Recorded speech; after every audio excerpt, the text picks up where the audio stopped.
arrived west from Johannesburg, and barely an hour later the small village of Magalies nestles in an area of mountains, valleys and rivers teeming with bird life.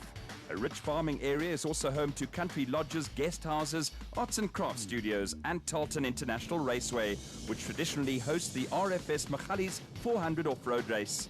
This year the event was round one of the ABSA Off-Road Championship, with the series giving added impetus by the exploits of South African teams on the Dakar Rally.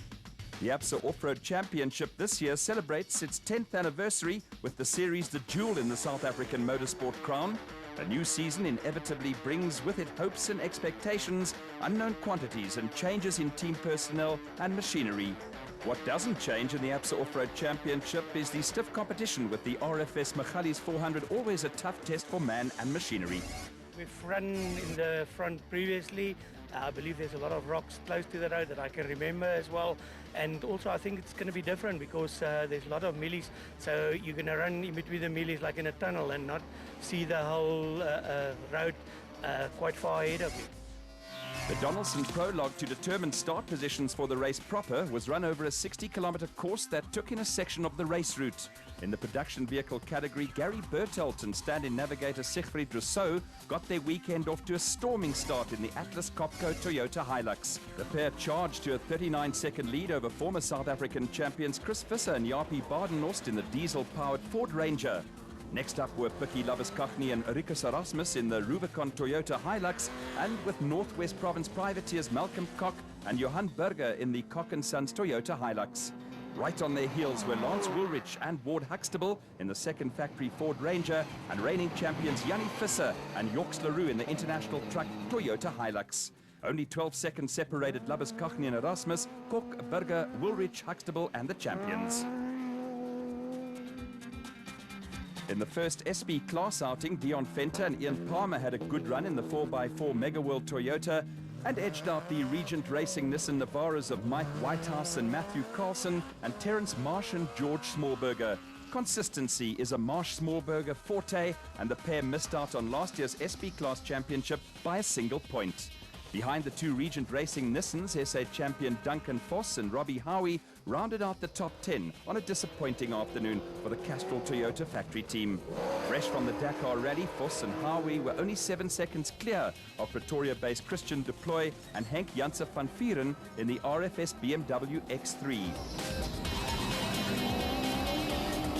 A pair of rising stars in youngsters Jason Venter and Vincent van Alleman set the pace in the Class D in the 4x4 Mega World Toyota Hilux, with Class E honours going to Dirk Pitter and Koos Claessens in another Toyota Hilux. Pole position for the race was a major plus factor for Gary Bertelt and Siegfried Rousseau, but for Anthony Taylor and Chris Birkin, there was a tale of woe. Being out front is going to be a big advantage tomorrow. I think dust is going to play a massive factor. Although we've got a bit of rain right now, might change the dynamic slightly, but it's going to be good to be out front tomorrow. We're coming down next to the fence on the route, and there was a rock that was lying in the middle of the road which hadn't been marked, and we hit it and took the right front suspension off, and that was it. It was a day for me. In the special vehicle category, the opening round of the season was characterized by new machinery, changes in driver and co-driver personnel, and crews switching to different classes. It all helped add to the air of expectation that is always associated with the first round of the ABSA Championship. Hoping for an early insight of what lies ahead this season, crews and off-road enthusiasts eagerly awaited the Donaldson prologue to determine race grid positions. The experienced Motorite racing team of Nick and Ryan Harper flew first on the road, followed by the Century Racing pair of Colin Matthews and Alan Smith, and reigning South African champions Herman and Wichard Sulwald, who are now part of the Elegant Fuel team. Former South African champion Evan Hutchinson and Dani Stassen were out in the new Motorite Bat Venom, and right off the bat produced an impressive performance. Hutchison and Stassen came home just under a minute ahead of brothers David and Gary White, who have developed into a formidable combination in the Rubicon Bat. The Whites eked out a 12-second lead over Johan van Staden, now partnered by Mike Lawrenson in the Atlas Copco Bat, with KwaZulu-Natal crew Clint Gibson and Gary Campbell another 24 seconds adrift in fourth. The top five was rounded out by Century Racing's Colin Matthews and Alan Smith, who also led home the Class P contingent. Matthews and Smith were only 1 second behind Gibson and Campbell and had just 9 seconds to spare on the father and son team of Nardus and Louis Alberts in the Rapsa Bat. Next up were Quinton and Kali Sulvalt, with Quinton having his first outing as a driver in the elegant Fuel Bat. They were 6 seconds behind the Rapsa car and 4 seconds ahead of Wolmeranstad brothers Lawrence and Gerard Duplessis in a Zarco Magnum. Also back from Dakar Rally exploits were Mark Corbett with his new co-driver Julian Hardy. A minor encounter with a fence cost the Century Racing pair a couple of seconds and allowed the Free State crew of Peter Ruthven and Charles van Heerden to close to within 9 seconds of Corbett and Hardy, with the Rubicon team sneaking into the top 10 by 1 second ahead of Nick and Ryan Harper. The Quinton Sulvalt, his new role as a driver, was enjoyable. I had a lot of fun out there. Obviously the first time out on any course, so a big learning curve for me. I took it really easy in the beginning and slowly picked up the pace to the end. Really happy with my result. Didn't expect anything more, so looking forward to a good day tomorrow and hopefully learn a little bit more, and to the end of the race we'll see where we are. Race day saw plenty of early activity in the pits, and after the Donaldson prologue, the amount of work needed to restore their changes to full health dictated whether technical crew burnt the midnight oil or had an early night. It was late night for Castrol Toyota technicians. They battled to get the Taylor Birkin car ready for battle and race day. Also brought no hint of wind or rain to alleviate what was going to be a major dust problem.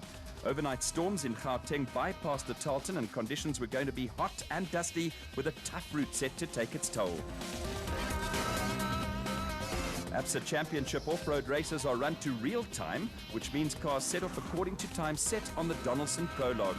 Lance Woolrich and Ward Huxtable and Yanni Visser and Yorks LaRue had identical prologue times, and with seconds separating other crews, the action is fast and furious. Tarleton infield section incorporates jumps left over from motocross days and is a popular spot for spectators who want an early glimpse of the action. Off-road racing is no place for the faint of heart, and once the flag drops, no prisoners are taken. The first 50 kilometers of the race followed the route for the Donaldson prologue the previous day. The opening section traversed Cully's Quarry and Sluisplatz, and from there competitors headed towards the Carltonville Road in the safer built area. As the first car on the road, Evan Hutchinson and Donnie Stassen started the day with a huge advantage. A clear track ahead with no dust was the Motorites crew's reward for winning the Donaldson prologue, but off-road racing is full of twists and turns. An early puncture undid the good work of the previous day. It's known as Murphy's Law. With Evan Hutchinson and Donnie Stassen temporarily out of action, David and Gary White found themselves leading the special vehicle category in the Rubicon Bat. That lead was also short-lived, with a puncture forcing the Whites to pull off the road and make hasty repairs. That handed the advantage to Johan van Staden and Mike Lawrenson, who in a short space of time had gone from third to first in the Atlas Copco Bat. Such is the nature of off-road racing.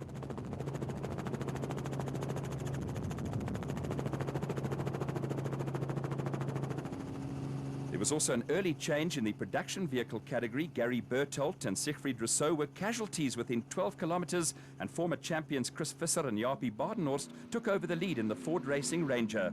Evan Hutchinson and Donnie Stassen were back in action and were now being chased by Clint Gibson and Gary Campbell, who was still fourth amongst the special vehicles.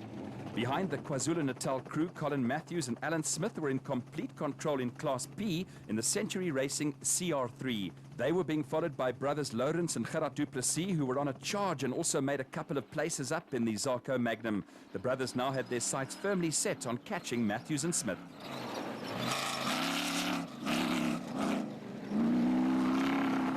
Co-drivers were being made to earn their keep, and a little overshoot cost Northwest privateers Malcolm Cook and Johan Burger a few seconds in the Cook & Sons Toyota Hilux.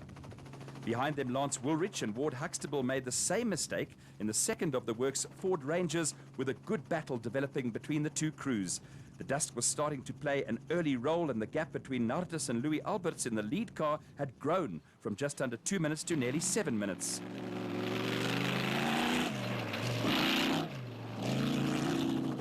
There were also puncture problems for Quinton and Cully Sulvalt, and the elegant fuel bat dropped a place to Mark Corbett and race engineer turned co-driver Julian Hardy, who were having a steady run in the Century Racing FGT.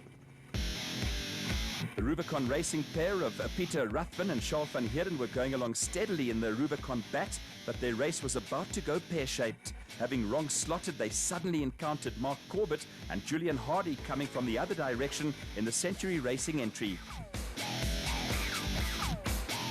An about turn then saw the bat in a coming together with the 4x4 Mega World Toyota of Dion Fenter and Ian Palmer. Neither crew was hurt in the incident, but Fenter and Palmer were forced into instant retirement.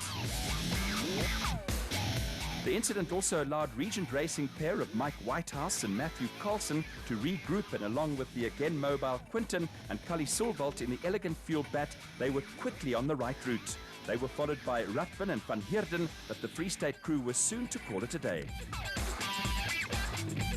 Out for the first time in the ex-Hutchinson Motorite Revo 4x4, Nick and Ryan Harper were gradually coming to grips with the car, and behind them more confusion on the route.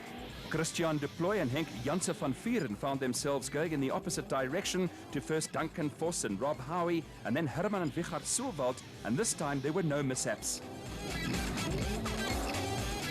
Further back in the field, Jason Fenter and Vincent van Alleman were still calling the shots in the Class D, with Dirk Pitter and Koos Klaassen still running at the front of Class E with both crews in the Toyota Hilux entries.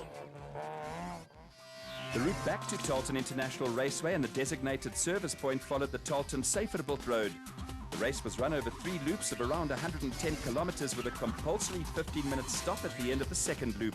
Johan van Staden and Mike Lawrenson were still leading the Special Vehicle Brigade, with the Ford Ranger of Chris Visser and Jaapie Badenhorst controlling matters in the production vehicle category.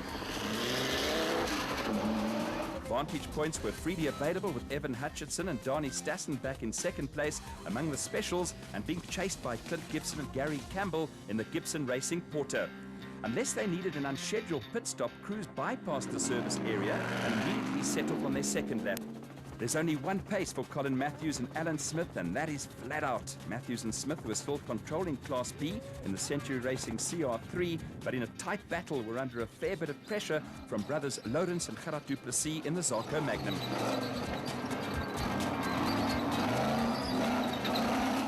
The Ford Racing Pit signalling method was a little animated, but presumably Lance Woolrich and Ward Huxtable understood what was going on. Behind them, veteran Nardus Alberts and son Louis were going along as steadily as ever in the healthy-sounding Rapsa Bat, who were running fifth amongst these specials, with Mark Corbett and Julian Hardy doing the chasing in the Century Racing FGT.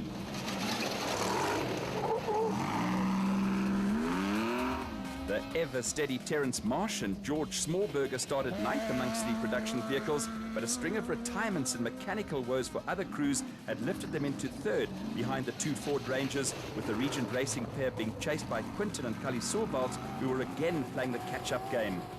After an encouraging Donaldson prologue, Malcolm Cook and Johan Burger started fourth amongst the production vehicles, but were one of the crews to run into problems on the first loop. At the end of the loop, the Cook and Sons Toyota Hilux pulled into the pits for what was an unscheduled stop to sort out what appeared to be a fuel problem. Baie lekker buitklippe, lekker roete, rof. Maar hoe kan nie ry sonder petrol nie? So ons kyk nou wat is die probleem, maar dis baie lekker. Ons geniet dit verskriklik.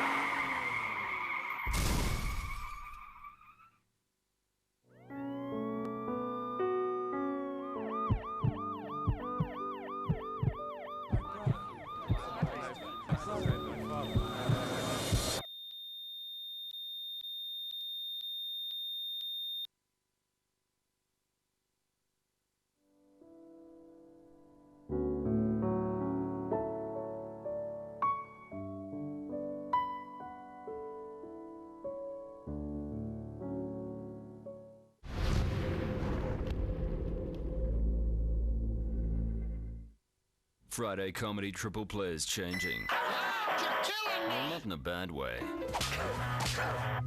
In a good way. I love this book club. No, you get the coats, I'll cork the wine. Mike and return for some Special times. You're on a roll! which will raise your hope On a roll like a manwich? in order to man up and accept change. You just blew your mind, William. Mike and Molly Man Up Raising Hope every Friday, only on Mnet. Man, here's the footage. I definitely think he's up to something. I'm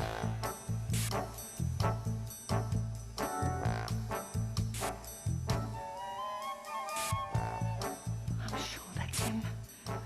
Look, I've seen enough. You take me to him right now. Okay, follow me. Right, you piece of rubbish! I've finally caught you! Don't you tell me that...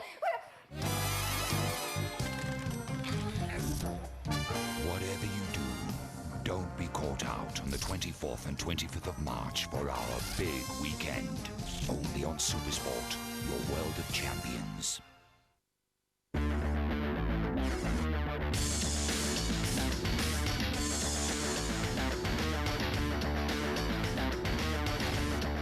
Welcome back, and with the second loop well underway, Johan van Staden and Mike Lawrenson were still leading the special vehicles in the Atlas Copco bat, with former champions Chris Visser and Jaapie Badenhorst out in front by a wide margin in an impressive performance in the production vehicle category in the Team Ford Ranger.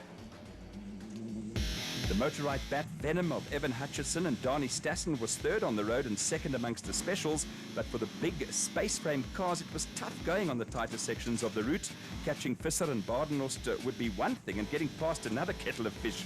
Behind the Motorite car there had been a change, with runaway Class B leaders Colin Matthews and Alan Smith up into third in the Century Racing CR3. A cooling fan malfunction saw Clint Gibson and Gary Campbell drop their pace. That allowed Lawrence and Gerard du Plessis to also make up a position. On a sweltering day, these youngsters had the right idea, whilst crews like Lance Woolrich and Ward Huxtable suffered in sweatbox cockpits. Second amongst the production cars was compensation for the Ford crew, who were now being chased by Nardus and Louis Alberts, who were quietly putting together a solid race in the Rapsabat.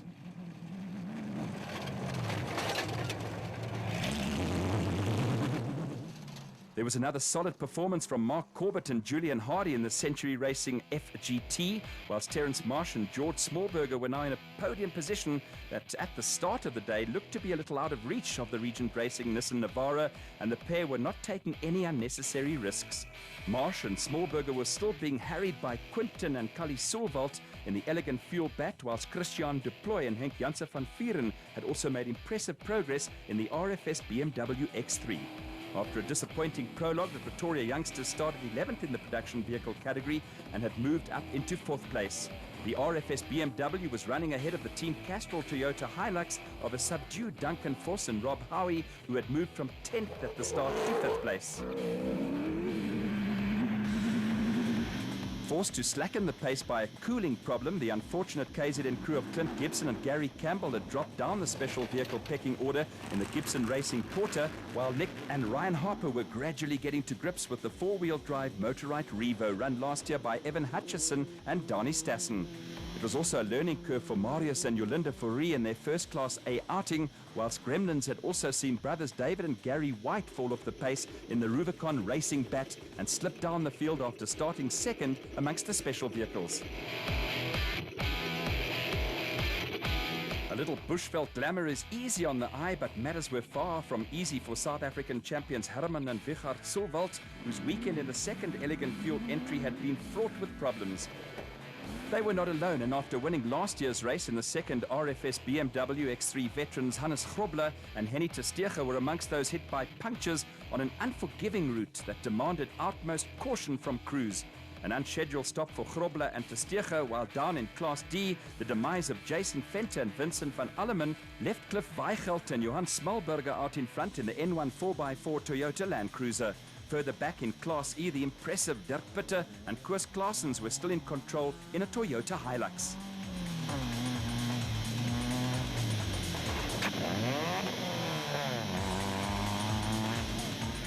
At the compulsory 15-minute stop after the second loop of the race, there were some interesting thoughts from crews who still had some hard work lying ahead of them on a tough route. It's dusty, it's fast, a lot of lurkers, difficult route because it's very, very fast, the pace is very high.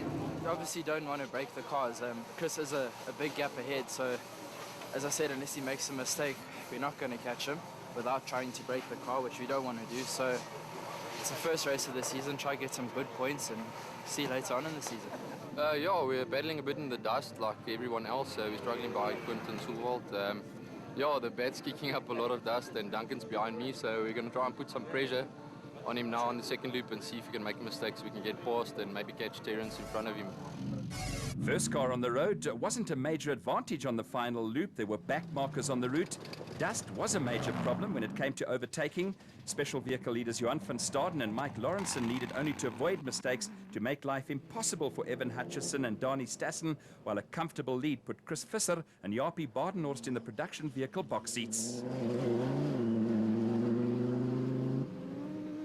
An interesting tussle for third in the special vehicle category was still going on between Class P leaders Colin Matthews and Alan Smith in the Century Racing CR3.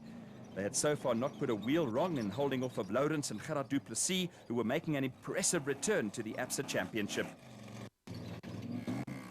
A pair of locals took the opportunity to grab some TV time, whilst Lance Woolrich and Ward Huxtable continued to look the part in the second Ford Racing Ranger. Woolrich is the son of former SA champion Neil and looks to be championship material himself. A little further back, Nardis and Louis Alberts were continuing their steady progress in the Rapsa Bat and had been given a solid fifth place amongst the special vehicles for much of the race. A trademark performance from Terence Marsh and George Smalberger was keeping them solidly in a frame for a podium finish, whilst Clint Gibson and Gary Campbell were hanging in there bravely with some anxious moments for Gibson's father along the route.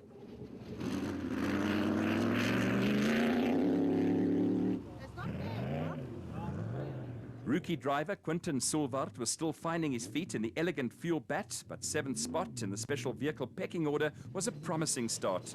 Behind the Soelwalds, there was an interesting cameo with the RFS BMW X3 of Christian de Ploy and Henk Janssen van Vieren holding off the Team Castrol Toyota Hilux of Duncan Voss and Rob Howie, who were stymied by the thick dust.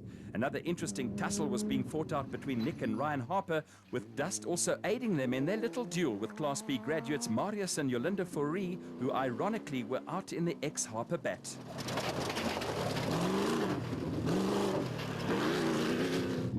Brothers David and Gary White were still soldiering on in their Rubicon bat, but from second at the start to ninth was not a happy return for the pair. There was also a disappointing start to the season for special vehicle champions Herman and Wichard Soelwald in the Elegant Fuel Porter, and Hannes Grobler and Henny Testega were also probably feeling a little hard done by in the second RFS BMW X3. Limpopo crew of Naeem Musaji and Rayan Bodhania are the pair of triers and put together another gutsy run in the Maxus Porter, whilst Hugo de Bruin and Henry Hugo in the My Karen XL Toyota Hilux were another crew who would have gone into the weekend hoping for a better result. A win in Class D was a perfect result for Cliff Weichelt and Johan Smalberger in the N1 4x4 Toyota Land Cruiser, with Weichelt travelling all the way from Perth for the race. Behind the Transcore Ford Ranger of Graham and Trevor Leith was showing a few battle scars, while Daniel and Lo Zealy will have been delighted with the result that ended a string of non-finishers in the Orange Works Porter. For Castrol Toyota pair of Anthony Taylor and Chris Birkin, a brave effort took them from the back of the field into the top 10. There was also a perfect start for the season for Dirk Pitter and Koos Klaassen, with victory in Class E giving Toyota their second class success of the race.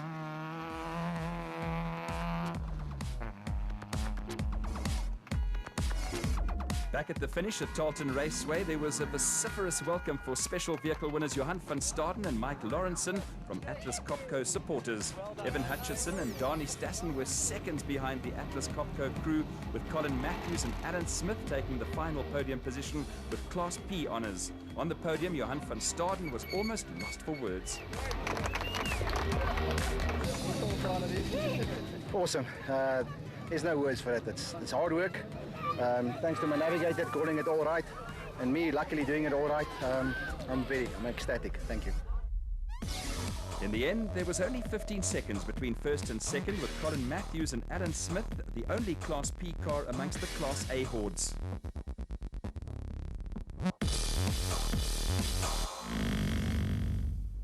It was also a special welcome at the finish for the Ford racing crews of Chris Visser and Jaapie Badenhorst and Lance Woolrich and Ward Huxtable, who scored the team's first ever ABSA Championship 1-2 result. It was the perfect start to the season and an exuberant Woolrich and Huxtable finished with a flourish. While Ford celebrated their success, there was a far more sedate end to the race from Terence Marsh and George Schmalberger, who also did a great job in the Regent Racing Nissan Navara. Yeah, yes, they were unbelievable. I couldn't ask for anything better. Thank you, Jaapie, for keeping us on the road, and I must say, well done. The Ford guys, all the Ford guys, yes, they gave us a beautiful car. Yes, we never got out the car today and yesterday, so yes, we just tried to stay out of trouble. It was a fairy tale start to the season for Ford Racing, with Ford, Nissan, BMW and Toyota entries all in the top 10. A great result also for Class D crew of Cliff Weigelt and Johan Schmalberger in 8th place. Next week on Inside Off-Road, we let you take a peek behind the scenes of this exciting sport. Don't miss Inside Off-Road only on Supersport, your world of champions.